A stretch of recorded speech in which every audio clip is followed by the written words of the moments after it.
Hello all, it's Game Methuselah.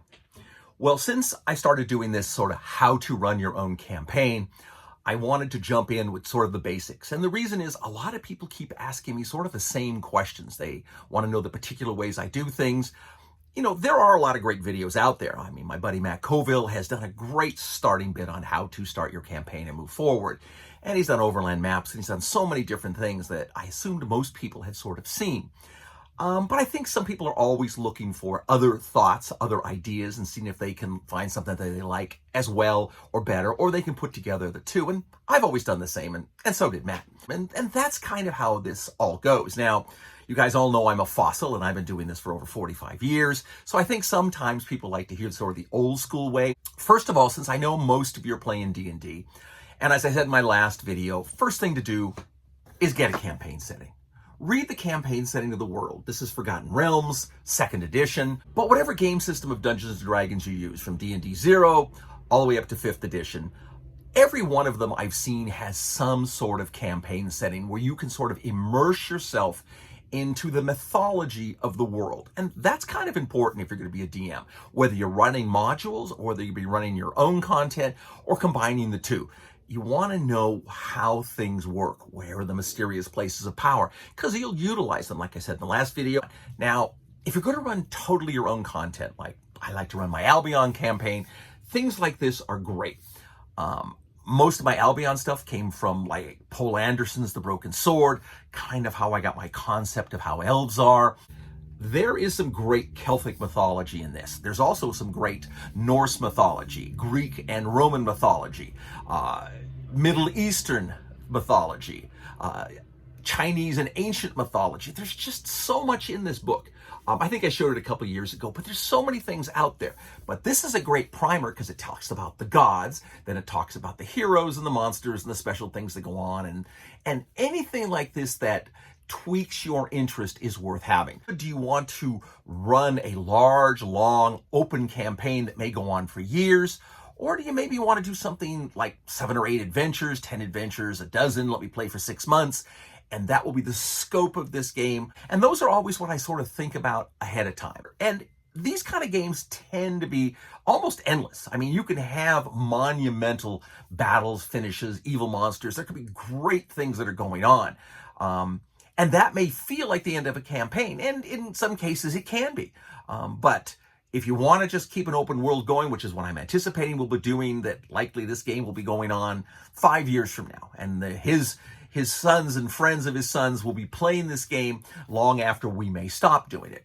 The next thing to decide is what is the scope of your going to be. Now, if you're obviously playing something like the Forgotten Realms, it's a big world. You can just grab a little spot and go on.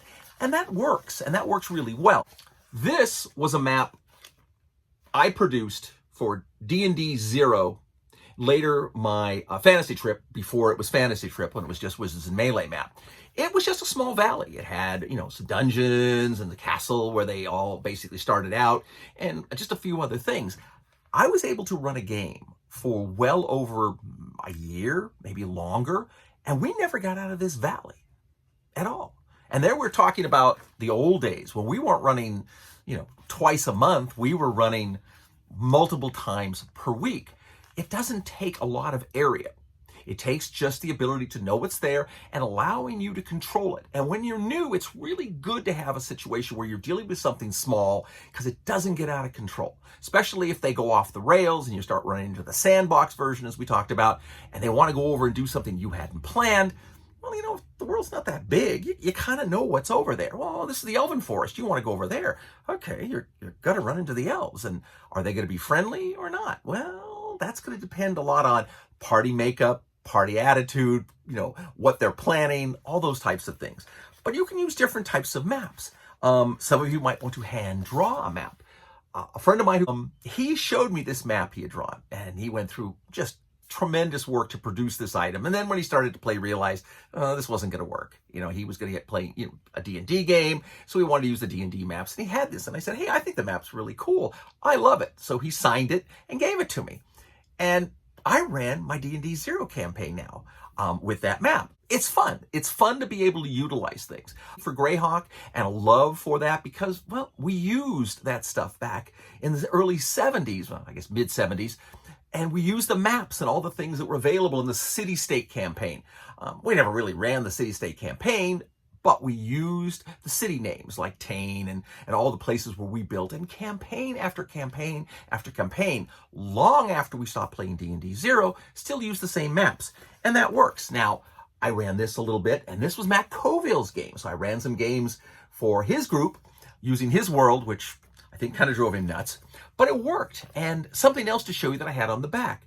This is an encounter chart I use for the world. So all the things that are on the map, you just make simple little, if you go from here to here, what are the chances of having a random encounter? And then, if you have a random encounter, what is it likely to be?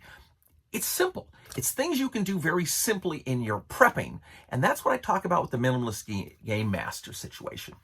It's not really that you're a minimalist. In fact, in my case, I think I dwell substantially more on the game than most people do. But it's the mechanics that I try to keep simple. The fact that it's not going to be difficult for me to run a game once I know what it's doing. Now, since I know the world and I know my own content and I know the campaign and I know the dungeons, it's easy for me to basically explain it as I go. I never could understand the modules because after I ran a module, like for 3rd edition for Living Greyhawk, I'd go back and I realized I've run this module 3 times and all the DMs before forgot all the stuff that was in here that was important for the campaign. Well, it's kind of all right because most people were just murder hoboing and they didn't really care about the story. But to me, the story and even the role-playing is really kind of the most important part. Even though you guys see that I'm a big miniature player and I want, dioramas of dungeon tiles and overland maps and everything you could possibly do, without the good role-playing, without the good drama, there is no game.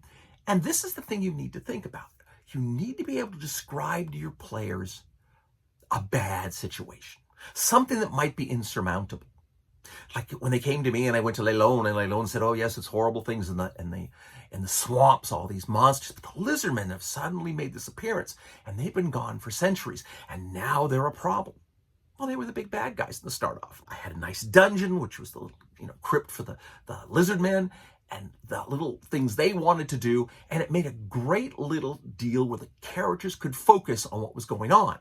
And then you throw little breadcrumbs in there, like they go to the tower, and the tower gives them information on things, what's going on in the swamp, and they get a succubus who will give them some information and would go help them, but they didn't want that. And, all the things that happen in a game. But the idea when you're running a game is if you keep it prepped in your mind, you do the work before, you have it all ready in your 3x5 box or 3-ring binder, or it doesn't really matter. I often now run a lot of things out of a little notepad like this, and I love it. And it has coffee stains on it. Nothing good in gaming is ever really excellent until it's been stained by coffee. And what I found is not only could I write little dungeons in them because they were made with little squares, and as I ran battles and things with it, it was great little log of how things go. Again, another random encounter force the way I run things. And since I know in advance, I can seem like either A, I'm brilliant, B, I'm pulling it out of my posterior, or, C, I'm super well prepared. And it's the super well prepared that is what you want. The rest of it is easy. I mean, if they go off the rails, which they often do, all you have to know is the party level. Is towns and things. I tend not to write up towns. I tend to sort of just steal towns. But it's always good to have something where they can come back to and exchange things, sell things, buy things, and do that. Like in 4th edition, because of the way Magic sort of works, I'm very easy on Magic. I let people sort of pick what they want at whatever level, and so I'll be like, there's a 12th level magical item. You can pick what you want.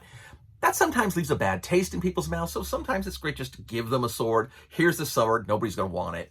But the deal of it is, when you get back to town, there's a magic shop. And for 100 gold pieces, they will let you exchange its value for anything you want to purchase any other magical item of availability. Now, that can be based upon your campaign settings. So our 4th edition game, I figure anything up to more than likely 15th to 20th level is more likely readily available at most places, unless it's something unusual. And that's how I usually handle Magic in 4th edition. And I kind of even try to do that in other 5th editions or any other game. But in those games, what I normally try to do is tailor the Magic that I give away to the players that are playing the game, because it's going to be important to them that they get a Magic item that is relevant. So it was kind of pointless to give out stuff that nobody's going to want. But when you're giving out magical items, early on, much earlier than most of the games would suggest, you want to give out something like an artifact. I can think if you guys have heard my 4th edition Friday night game, I've given out an artifact armor, and it's really cool. But give out good items. Now, when my friend Don ran one of our campaigns, he gave out this very much earlier in a campaign than you would anticipate. This is a holy sword. We were playing the fantasy trip. It's really nasty. And this is a sword that was given out, and my paladin acquired it. Now, really inspired the game. And this is the paladin he gave it to. Now, that doesn't really maybe mean much to you, but as you play your games, you want to build your own level of mythologies from places that go on and on and on. We don't even want to talk about Bogan Redcap. I have friends that I introduced a Bogan Redcap in the 70s to, and they were still being a pain in the ass to them. I guess even in the turn of the centuries. It's the old Bogan Redcap thing. It's fun, and sometimes those things can reoccur game after game after game. Now, people ask about the 3x5 box, where I say that, I have 3 or 4 adventures prepared, and I have them all ready to go. And I do. And I thought I would show them to you, at least the idea. They don't have to be massive, and they're always on 3x5 cards, because I like 3x5 cards better than a 3-ring binder, but a 3-ring binder works just as well. The characters went on it, the magical items went on it, the monsters were written up and they went on 3x5 cards. Everything was on 3x5 cards. It was easy to sort. And then the other thing about it is, unlike binders, it can be stuffed away in a very small space in your closet later on, and then you can dig it up at some other point. But this is a dungeon here. Let me put my eyes on to make this slightly easier. This is called Death Trap. It was just a simple throwaway dungeon I made, but there were 4 levels, and each level just sort of fits there and has a few rooms. And going down to the lower level, and finally down to a mine. It was mostly a cobalt lair. There was a lot of rumors that there might be a dragon. I don't think they ever found one. But later, it got reused in a game that I was playing for Fantasy Trip, starting out with my group. And they did find a dragon. And it was not a really high-level dragon, but, it was a dragon. And it got used in an Albion game, where they went in there and the kobolds had stolen some items. They went to recover them, and they had to battle off some kobold shamans and who were trying to utilize these items. So a lot of times these little things can, and do, get recycled. Another great thing you can do if you have, especially other novice role-playing DM wannabes in your group, and they're kind of stuck, you say, here you go, hand them the map. They can look at it, they can own it, they now have a dungeon, they don't have to do anything. If they just change it around, change the monsters, put some different things in there, players from 2 years ago likely would not even know that it was Jim Murphy's map of Death Trap. How would they know? This room seems familiar. I've never had it happen. Sometimes things think, well, okay, it's how you drew it, or it's just the style of drawing or whatever, but invariably they don't know. Often, the other thing too is steal maps out of modules. There's all kinds of dungeon modules and stuff. You might look at them and go, oh, that dungeon looks awesome. I don't really care for the story. I don't care for this, but I'm going to steal that map. Some of the modules, especially some of the new stuff, the 5th edition stuff, is very cool. And even the 4th stuff, it comes with these fold-out maps that they give you. Well, there you go. Steal it. Doesn't need to be that. It can be something entirely different. You can skin it into any way you want. Matt was masterful at this. He'd buy modules. He'd steal a lot of the content of the module, rechange it, move it around, make it to suit himself, and then, boom, you'd produce it. And if you hadn't read the module, well, you didn't know. If you had read the module, you still don't know, because even though it's the same bad guys, it may not be the same storyline. Well, that's kind of the most part for how I do it. I'm just real prepared from years of reading it and studying it and deciding what I want to do. But you'll get there. No matter how much it seems daunting to you, that happens. But when you have a campaign, you've got the time to embellish it. I remember just recently, some guy was talking to me. We were going back and forth on YouTube. And he kept saying, I'm running a game, but I'm trying to figure out ways to speed it up and make things go faster, so I'm not having my players have to wait as long between all the monsters. And he says, I run a lot of monsters. How do you streamline it? And I gave him all the different ways I could streamline it. But at the end, I just said, look, you're going to have to run your game, the game you want to run, for your players and make it exactly what you want. The ones who love it are going to stay and play. The ones who don't, they're going to wander off. And as sad as that is, it's what happens. I've had a lot of people come to my games. They love it. They want to play it. It's like the best thing in the world. If I run a game, they want to be in it. I've had people who come, they play once, they might play twice. They'll never come back. It's not their cup of tea.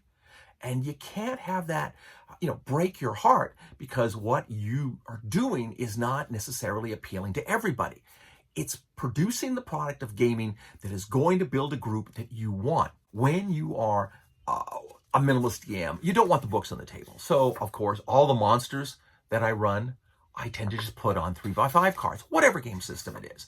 And the neat thing about them is I put the experience, the levels, and other things on them. But what can happen is sometimes there's a random encounter. I've got a whole box full of monsters here, and I know what the level of the party is. And they said, boom, we go here, we go there, you roll it. Wow, they're not in an area that I expected them to be. What could it possibly be? Well, okay, it's gnolls. Well, okay, I got 3 gnoll cards here that I just wrote up. And maybe the gnolls, because they're big followers of demons, have demons. You can even add to it. So you go, boom, they're this level. The party encounter is going to be so many points. You look at the cards and you go, okay, there's 3 of these and there's 2 of these. You got an encounter. That fast. If you had to flip through the books, if you had to go through the different type of stuff, you're not going to. So 2 things about it is, A, prepare the cards. Second, limit your monsters, especially on random items. Limit what you're doing. Obviously, back in D&D 0, I did not have the thousands of miniatures I have now. So I often ran the same monsters over and over again. And as Don, when he gave me back my Uruk-hai orcs that he had had for decades, and they were from the Kriegspieler custom cast, and they were terribly painted, so I'm kind of thinking about to clean them up a little bit, but I want to keep them exactly the same. He said, these were a nightmare. These were like the nightmare of our campaign. Because when you ran these things, we were in trouble. They weren't Snaga orcs or goblins. These were Uruk-hai, and they were nasty. And they were. And I would run them as nasty as I possibly could because they were Uruk-hai. And, again, the game systems are not going to matter. The monsters are not going to matter. All those things are not going to matter. It's you who are creating the magic. It's you who are producing the product. And if you're using modules, or if you're reskinning modules, if you've got your own content, if you're combining everything, it's up to you to sell the sizzle, to sell the excitement, to sell the heroics. Make it seem like it's impossible for anybody to beat this evil of whatever it is. And that the heroes don't have a chance. But they have to strive to do it because, there's nobody else who's going to. Now, sometimes they won't. Sometimes they'll fail. Death could be the inevitable outcome. But often what I have found in games is sometimes when you're challenging the players, they step up to the challenge. In fact, most of the time I find when you challenge the players, they step up to the challenge. And you may have a campaign where everybody dies, but they win. Don ran a Traveler campaign for us. I wasn't there at the finale, which breaks my heart. But at the finale, when they faced the big bad guy and they beat him, but they all died doing it. And as they sat there at the end looking at this going, wow, it was incredible. It was a tremendous campaign. It was fabulous. And one of them said, the sad part of it, this is kind of how maybe reality of history works. The real heroes, nobody ever knows who they are. They save the day. The world goes on. It becomes great and wonderful. And no one ever knew it was they that saved it. It happens. I mean, I've heard it in things from old World War II vets who, you ask them and they'll say, were you a hero in the war, Daddy? And I think this was on Band of Brothers. And he goes, no, I wasn't. But I served with a band of heroes.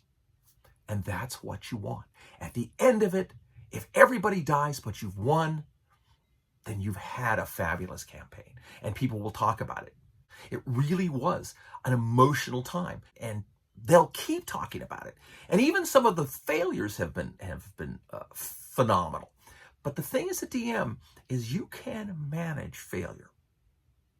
You can manage horrendous disasters. You can figure out ways around it. I mean, it's fantasy. It's science fiction. I mean, you can be raised from the dead. Things can change. The gods might say, hey, wait a second. You didn't finish my mission for you. I'm going to yank you back from hell, and you are going to go back out and finish it. However it is. Remember, it's up to you to build up the drama and make the story move. Those of you who might have heard about it, I don't use a DM screen, and I play from the middle of the table, not on the end. I don't have a big screen in front of me hiding anything. There's no way I fudge rolls because they're out in front of everybody. But I can fudge who the monsters attack or how they attack or if they even break. I mean, I have a morale system in my mind, but I don't have it quantified. I know that kobolds are going to run substantially more than Uruk-hai are going to run, but goblins are going to run more than kobolds are going to run. I mean, certain things are going to stand. Certain creatures like undead, they ain't never going to run because what the hell, they're undead. Got no place else to go. But for you understanding mechanics, this is it. The simplest thing is to do the hard work from home. Get it all prepped in your mind. Have it all set up as simply as you can so you can take your 3x5 card and have your little dungeon sitting in the lid of a 3x5 box. I mean, that's basically what I do. Here's a 3x5 box. If I was going to have a dungeon, I stick it back here so the players can't actually see it. And then I just run the game. I can flip the maps, I can look at them, I can go between levels, I can go between whatever. And then the maps can be generic. You don't even need to say what's in there. You just put the monsters in there based upon what you're running in your campaign now. So it could be a first level dungeon, it could be a 20th level dungeon. It doesn't matter. It's going to be based upon what you make it at the time. That's why 20, 30, 40, 50, 100 generic maps drawn, they're fun to do. I did a lot of them. But now, often, I steal stuff, or I just refurbish and bring stuff back and utilize it for something else. And it can be a huge dungeon, it can be a small dungeon. Sometimes I'm in the mood to draw. I get in and I draw dungeons. Sometimes somebody will give me something, and I'll use one of their dungeons. Now, I think I've droned on substantially longer than I wanted to, and I'm going to keep doing bits and pieces, but the basics, again, for being the minimalist I state, it's not necessarily for everybody. It's just what works for me. And often that's because I have a large miniature game and I want to be able to handle all the miniatures and I want to be able to see the players and I want to be able to understand the story. But make the dramas and the interactions and the role-playing as important as everything else.